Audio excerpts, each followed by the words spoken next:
there, my love. What's up, y'all? So, I'm your girl, lovely angel lady, L to the A to the L. I am so glad to have y'all joining me today. It is Myasthenia Gravis Awareness Month, so I figured I have not done a video, like a MG story type video for the past 4 years. It's been 4 years, y'all. So since it is Awareness Month, and you know your girl LAL does have Myasthenia Gravis, I figured why not, do an. Oh, sorry, people are like really in the mood to pop fireworks. Like they think it's already 4th of July. But, okay, so anyway, we're gonna just not worry about all that. So hopefully you guys are able to like still pay attention and everything to. That's interesting. It looks like the camera was moving, but hopefully you guys are still able to pay attention to what I'm saying. So let me tell y'all. I'll tell you my story in a moment, but I have some information from Healthline, just so I can be able to properly explain what myasthenia gravis is. It is known as MG, that is the abbreviation for myasthenia gravis. Okay, so myasthenia gravis, according to Healthline, is a neuromuscular disorder that causes weakness in the skeletal muscles, which are the muscles your body uses for movement. Okay? So it occurs when communication between the nerve cells and the muscles become impaired. This impairment prevents crucial muscle contractions from occurring, resulting in muscle weakness. So it is an autoimmune disease, but it's also a neuromuscular disease. Okay? So according to the Myasthenia Gravis Foundation of America, MG is the most common primary disorder of neuromuscular transmission. It's a relatively rare condition that affects between 14 and 20 out of every 100,000 people in the United States, okay? So I just figured I would throw some of that information in there, and then I hope you guys understand like what the symptoms and stuff are. So basically, the main symptom of MG is weakness in the voluntary skeletal muscles. Okay, some people start out with ocular MG, which just only impacts the eyes.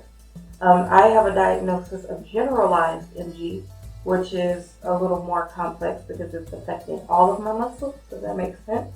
So the weakness associated with MG typically gets worse with more activity. So like the more you do, you need to rest in order to gain your strength back, get energy to be able to function and focus and stuff again.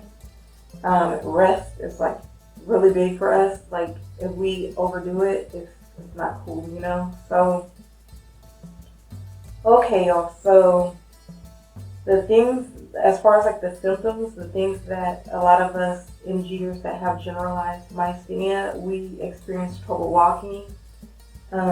It's kind of like MS, which is strange because I actually have like multiple autoimmune diagnosis, and the first one was MS. Then it ended up being myasthenia and anti-mag peripheral neuropathy, which is in the CIDP family. So yeah, since it's Myasthenia Gravis Awareness Month, I'm really focusing on this one.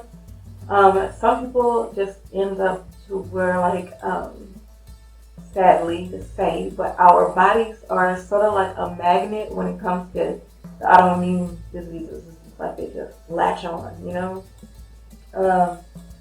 So I don't know.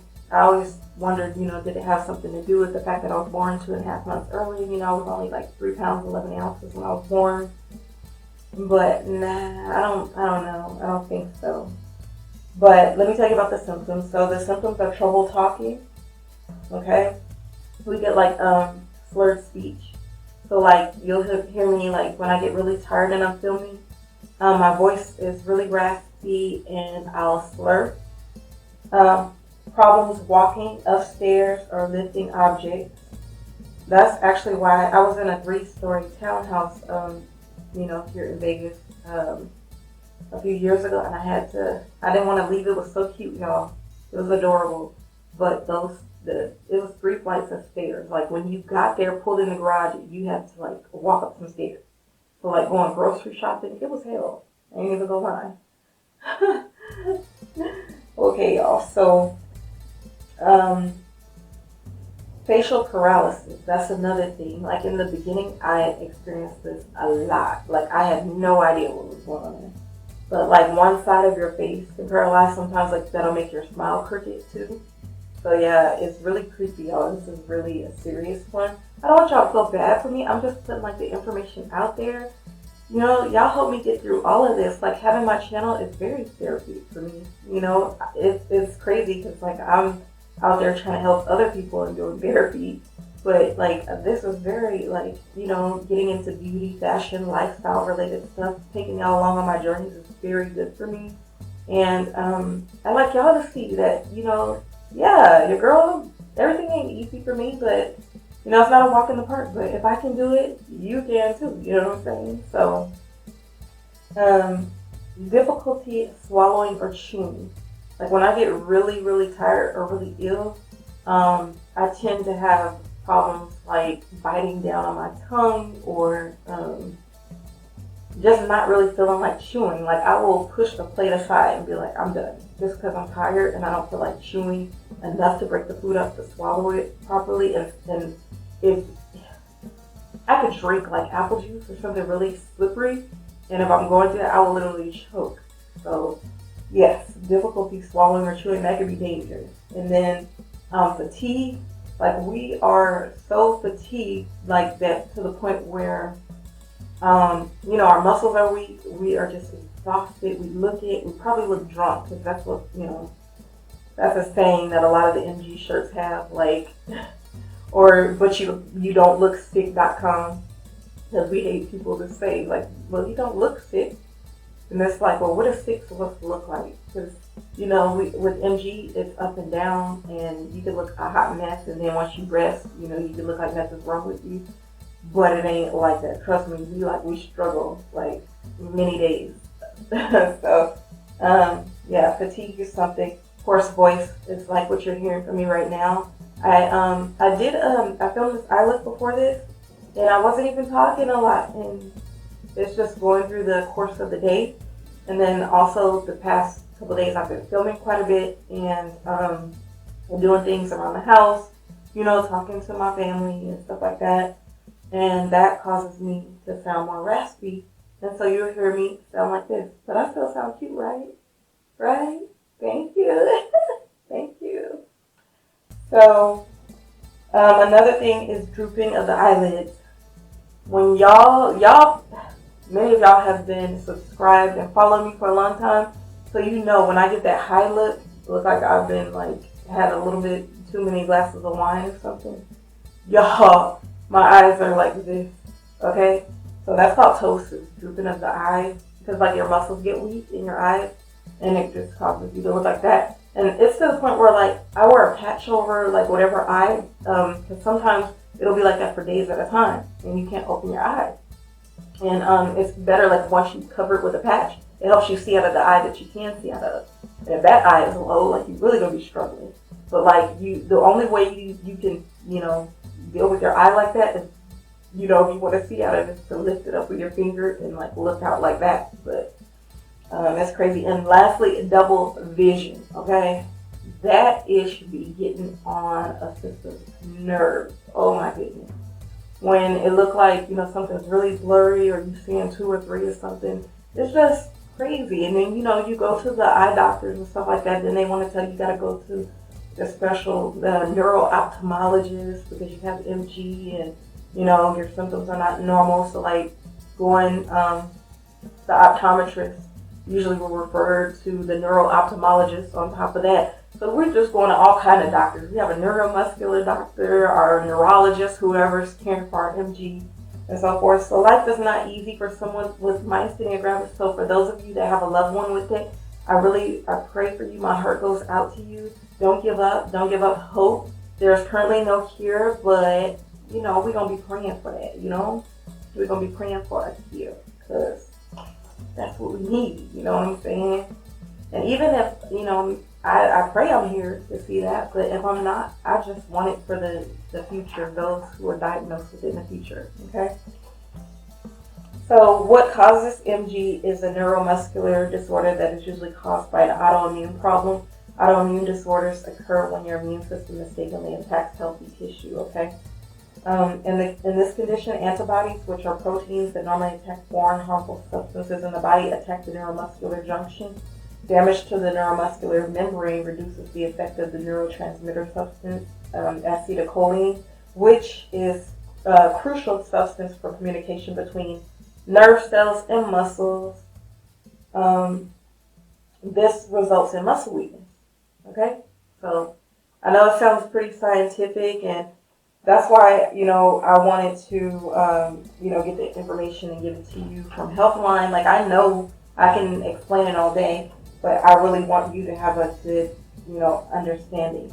How is it diagnosed? Your reflexes are checked, looking for muscle weakness, checking for muscle tone, making certain your eyes move properly, which a lot of the time when you're dealing with like ptosis and diplopia or double vision or whatever, your eye muscles, like when the doctor tries to make your eyes follow the finger, they're delayed sometimes, or they'll go elsewhere or be all over the place. So yeah, it's a hot mess. And then like for a long time, I didn't have any reflexes like in my knees. Like the doctor would pop all day and my knee would not jump. So, I've really been through it. But so let me start off by telling you, you guys, testing sensation in different areas of your body is something else. And then testing motor functions like touching your finger to your nose. I used to not be able to do that, and sometimes I still am not able to when I get really sick. Like they'll tell me to touch my nose and I'll be way over here. So it's just a hot mess. It's not fun at all, but I just want to share my story and everything with y'all. And there's a drug called Tensilon, or it's like a placebo. It's administered intravenously, and you're asked to perform muscle movements under doctor observation. When you get that, usually you improve. And something that also is common is the ice test. So like if you have ptosis and your eye is droopy and your eyelid is like this, if you put the ice on your eye, it will literally open up for like a few minutes. Ooh, I'm kicking that. Sorry, guys. If you put the ice on your eye, it will, like your eye muscle will help you open it. Sometimes it's not like that, but it does. Like it'll open for a few minutes at least. So that's another test. And then they do a lot of imaging of the chest using CT scans and MRI. So like, and considering that I have multiple autoimmune diagnoses, different diagnoses, I have to get quite a few of those tests and stuff done on an annual basis. So because I like to see like what's going on, if anything is getting worse, if anything is improving, and so forth.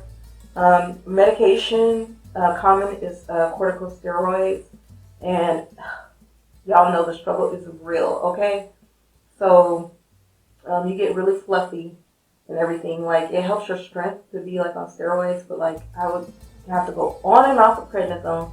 So y'all see me look like an Oompa Loompa, and then I get fine and Coke bottle shapes, and then I'm back fluffy again. And so, like I said, I just learned how to just embrace it all. Y'all just love yourself one way or another. Because like when you deal with something like this and you have to take the medicine, it's like which one you want. If you're gonna put your looks over your health, and you just you kind of make it both work. How can I make myself be confident? When I have to look like this or deal with that. So that's common. Like I was taking a medication called Mestinon or pyridoxine. That is the generic name for it. But Mestinon helps. Like when I take that, my eyes will open up more. My muscle weakness isn't as bad, but it only helps with like symptoms. It's like it's not going to help with improving, or like I said, there's no cure. I did have a thymectomy. That's another thing. Removal of the thymus gland, which is part of the immune system, may be appropriate for many patients with MG. Once the thymus is removed, patients typically show less muscle weakness. So according to the Myasthenia Gravis Foundation of America, between 10 and 15% of people with MG will have a tumor in their thymus, okay? I had some like unhealthy tissue or something stuck all around mine, and it was enlarged, and so I had it removed. Unfortunately, I wasn't in a small percentage of people that, it just made all of my symptoms better. Like, it didn't help me go into remission. I don't think I ever have fully been into remission. And I've been diagnosed with myasthenia gravis since about 2013. It's been about 7 years now. And I'll tell you guys my story. Let me just tell you a little bit more about medication. So, other than thymus gland removal on the meds I told you about, there's plasma exchange. And that's something that it seems like I have to get quite a bit of plasma exchange. If you're familiar with like dialysis, the machine kind of looks like that. And it just, clears out the plasma. So like this port, I have a port right here. That's my power port. And that port is generally used for things like IVIG, which is a type of immunoglobulin or whatever.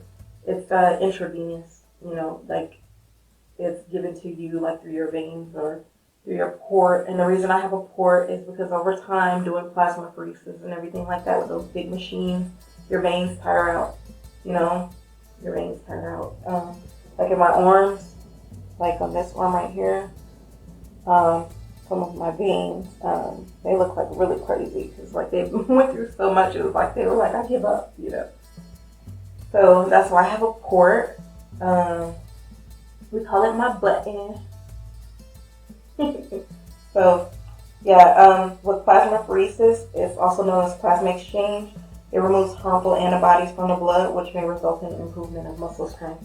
It takes me quite a bit. Like I have to go for probably 3 times within 1 week to start seeing any type of improvement, and it usually takes several weeks for me with plasma exchange. And with IVIG, y'all, that's the intravenous immune globulin. Intravenous immune globulin, or IVIG, is a blood product that comes from donors. It's used to treat autoimmune MG. Although it's not entirely known how IVIG works, it affects the creation and function of antibodies, okay? But for some reason, y'all, I don't care how many times they changed up the medication, the prescription that I was receiving via, through the mail or whatever that they would send me, because I would have a nurse come actually to my home and do my IVIG, and then it got to the point where I was having allergic reactions to it, getting fevers, sweating and breaking out in hives and all this, and they even changed it 3 or 4 times. But it got to the point where I had to have a steroid and Benadryl, all this different stuff, Tylenol, before they give it to me. So I have to be watched or whatever under supervision of a healthcare professional. So I have to go in most of the time, in the hospital or into a center, an infusion center, to actually receive IVIG, because I always have reactions to it. My throat will swell, and similar to Rituxan. Rituxan is something that helps me tremendously. It is a form of chemotherapy, okay? It is a chemotherapeutic type of infusion. So with Rituxan, literally my throat swells. I'm talking about, if they don't give me a steroid and some Benadryl and all pump me up full of stuff, I will probably not make it. But when it starts helping me, once I have a couple of treatments of Rituxan, my voice starts improving, I start getting better, and that's generally when you see me doing a whole lot more. I'm more active on social media and doing better. Is usually when that Rituxan has kicked in. And I have had it, not had it, different issues with insurances and so forth. So that's, it's when I can get it, I can get it. But when I start getting those and stuff again, I'm going to see what I can do to take you guys along with me on my journey. I want you guys to have an understanding of all of this stuff. so that you know what it's like and that it's okay. You'll make it. We'll be okay. So NGers are considered like snowflakes because it impacts us. Having NG impacts us all a little bit differently. Even though most of us probably will look drunk, there are some people out there, some NGers that are able to like actually work and stuff like that. Like I, took like a good break away from doing mental health therapy, counseling, because I was just like, I'm gonna focus on my channel, focus on my health, because that job, like I love helping people, but that job is a lot on you. And I was like, I need every little bit of strength I could get, you know what I mean? So I just kind of sat back. And then now we're dealing with a crisis, with this whole outbreak, with all of this stuff going on with this virus. And Rona better go, like, because it's crazy. And everybody is in a rush to get out there and get back going. And I understand it, being in the house sucks. But it's like, people like me, it's like, really? You can't sit your ass down for like a minute? Un momento, you can't sit down for a minute just so you don't get somebody like me sick and then I bring it home to my family? Like, it's just, I don't know. Like, I guess I see life differently, I got diagnosed back in 2013, so I'm going to quickly tell y'all, so I don't want to keep you too long. I was doing my internship. I was going to Capella University, and I was doing my internship. I had already done both of my residencies and my practicum, so I was doing my hours, like my actual physical hours with clients. And one day, I felt like this pain in my foot, and I was like, I used to go to work looking too cute, doing my internship looking all professional. And I had this pain all up in the middle of my foot, and I was like, what is up, So, I just dealt with it and limped. Every time I went in, I didn't like call in and say I'm not coming or anything. I kept going, but I had to limp. It was like in this part of my foot, like, where your foot kind of bends, like curls or whatever, in the bottom. It was a sharp pain. And so it went on for 3 days, and my good friend Terry, hi Terry, I love you. My friend Terry in Houston, she was like, I think you need to go to the doc. She was like, for real, that don't sound like nothing to play with. So I was like, well, what kind of doctor did I even go to? So I ended up making an appointment with the orthopedic surgeon doctor. Ended up going in, and girl, fellas, all my loves, y'all won't believe. I left out of there on crutches, trying to drive home with a big old walking boot. I was like, they wanted to mobilize it, and it rocked, the little boot that rocked. And I always got to get the little kid boot because my foot is small. I wear like a 4.5 in little boy shoes. And a, 6.5 in women. So, so I'm leaving out of there like, I get back home, the babysitter's there, the kids are like, oh no, what happened? So they were telling me, the orthopedic surgeon was like, you have tendonitis and some hairline fractures and yada, yada, yada. I'm like, oh, wow. In the middle of my internship, like, this is really the most. But, I'm going to put on the boot. I'll put on the dang boot and keep it rolling. And because we're going to finish this master's program. This grad school is no joke. It's expensive, and we're about to finish this. I put in a lot of work, sweat, and tears, like, to make it, like, to get good grades and, perform well and be the best, counselor, mental health counselor that I could be, And so I was like, we're going to finish this out. So I go and everything, and y'all just real strange stuff started to happen. So like a few days later, I had been in the boot or whatever, and I remember noticing that I could not wiggle like 2 of my toes. And then a few days later, I could not wiggle any of my toes. And like I was paranoid. Like I called and talked to the nurse and talked to the people at the orthopedic place, and I was like, the fractures, hairline fractures and tendonitis caused, this, and you wouldn't believe what happened. In the process of getting ready to go there, by the time I arrived to them, y'all, my toes were paralyzed, and I had them develop foot drop. Okay? This is in my left foot. So foot drop is like, okay, you know how this is your ankle right here, and your foot, just look like this. But this muscle right here just be floppy, and your foot just hangs. So all of a sudden, I have paralysis in my toes, and I'm dealing with freaking foot drop.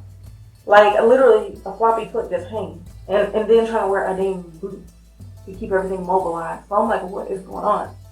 So I end up going back to the orthopedic surgeon, and he's like, I don't know. I think you might have Myasthenia Gravis. I said, what? Who? I'm like, what the hell is that?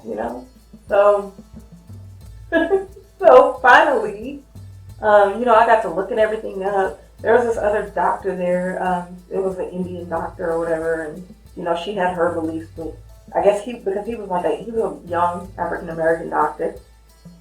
I don't know, the way she treated him was like, why would you suspect that? She was all snooty. Come to find out, y'all, after all of these tests, like I nearly went through a year of tests. Like after I went through all this with my foot, my face paralyzed on one side, I couldn't smile.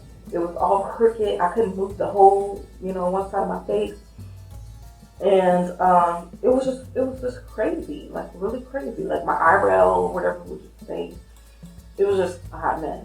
So I ended up going also to see a neurosurgeon because I was also found to have this cyst at C6 of my spine. And y'all, it's called syringomyelia. I think that's what it's called, syringomyelia. But like it was just one thing after the next. So I ended up going down to the medical center in Houston. I went to this freaking doctor, this Indian doctor. Oh my goodness, I cannot remember what his name was, but he was that asshole. Excuse my language. He was a artist. Okay? Like what in the ham fat? Like when you went to him, number one, you could tell he did not like black people. Number two, he did not like women. So like he was just, the way he was talking to me, like I left out of there crying, like I was in tears. I was already really emotional because I didn't understand what was going on. But he was basically trying to tell me, yes, there is something wrong with you, but you're overreacting about it. And I was nothing but calm the whole time and sitting there listening to this man. And I was like, you know what, that ain't nothing but Satan. That ain't nothing but the dang devil. So I was like, you know what, I'm going to pull myself together. We're going to get it together. So like I called and I chewed out all the doctors. Why y'all refer me to this asshole of a doctor? I'm calling, I'm reporting his ass. I was pissed off or whatever. So y'all just, I'm really feeling the story. So I'm just putting it out there. So let me be me. And so, so anyway, I ended up being referred to a neuro disease specialist who was down at Methodist Hospital in Houston. And she was absolutely amazing. But, I'm terrified because come to find out, I told her about this other doctor that had given me a hard time. And some kind of way she was underneath his wing for a short time period, but she experienced some bad stuff with him. And I was like, oh, I would really hate to be like a doctor doing like a fellowship, like a residency or something, and having to be under a jerk like that. Like, ugh. But anyway, so she was not playing. Like, she made me come in there and stay, like, get admitted in the hospital and have all these tests run. And first she was like, MS, which is still on my damn work group, that I have multiple sclerosis. But then it was like the diagnosis that I got after I did all this testing was Myasthenia Gravis and also anti-mag peripheral neuropathy, which is in the CIDP family that I was telling you about. Is when you have anti-mag antibodies and your nerves, the myelin, which is the protective covering, is taken off your nerves. So I found out I had both of those at the same doggone. And I had a migraine, I kid you not, for a week straight. I was looking online, I was calling around all these medical centers, hospitals, trying to figure out how the heck do you get rid of this freaking migraine. Like, when I tell you, if the light peeked through my window, I was crying. Like, it was bad. I couldn't turn on the light inside the house. It was bad. Like, I was like this. and Joshua's, overseas in Afghanistan working, and it's just me and the kids. Like, when I say I've been through it, child, but God is good. God is really good because, like, I've been through it.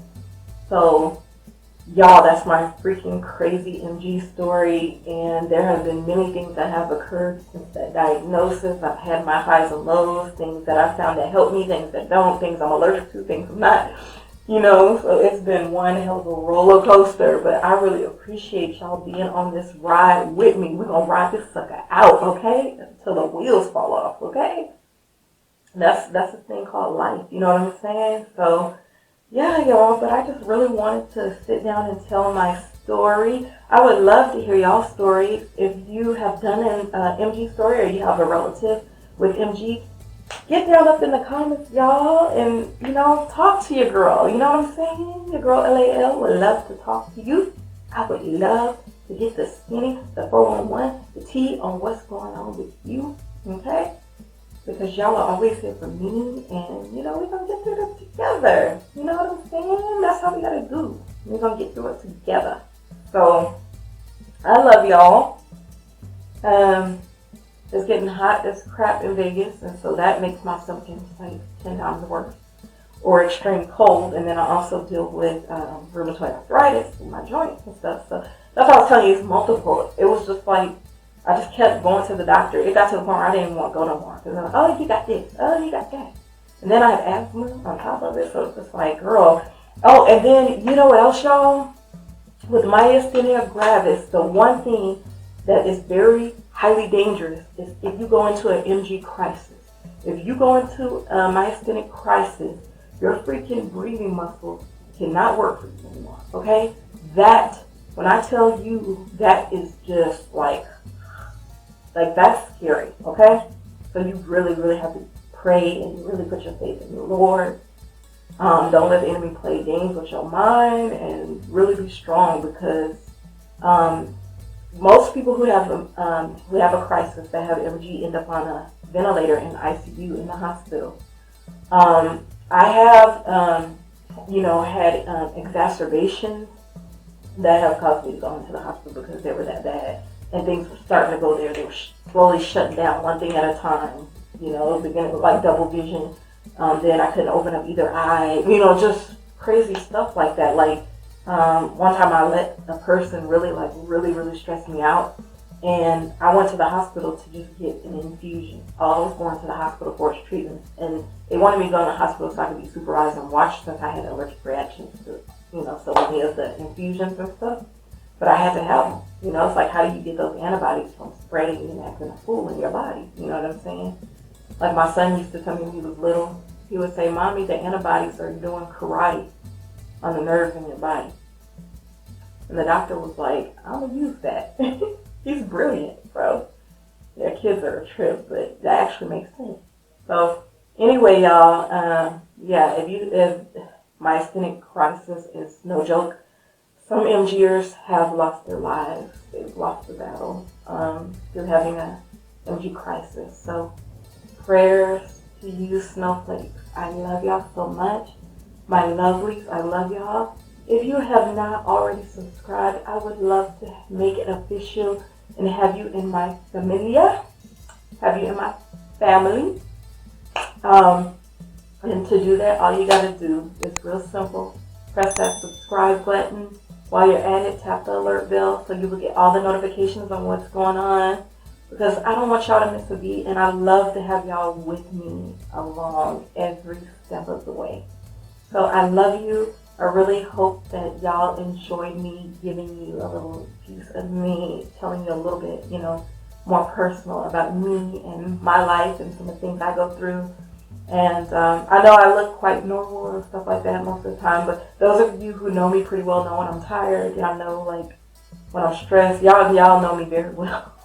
But I truly thank you, and I hope to be able to use some of my expertise in the field of dealing with the mind and mental health and stuff like that to really give y'all knowledge and let y'all know, like, things like suicide is not an option, because that's not it doesn't have to come to that. You know what I mean? So, you know, me and you and me, we really, you know, we got a lot to do together. So make sure you subscribe, and please do, since it's Myasthenia Gravis Awareness Month, share this video to spread awareness. Help your girl. Help me spread awareness all over Facebook, wherever you can share this video. Please do it. Go follow me on social media, and please come chat with me. Like, I really love mingling with y'all. Like, really, I really do. Like, I'm not one of those stuck-up people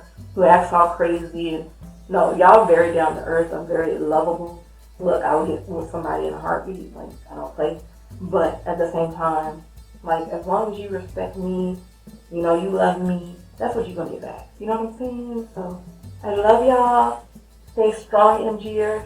Fight like a girl. You know what I'm saying? Ow. We gonna get it. Okay. I love y'all. And I'll talk to you on the next one.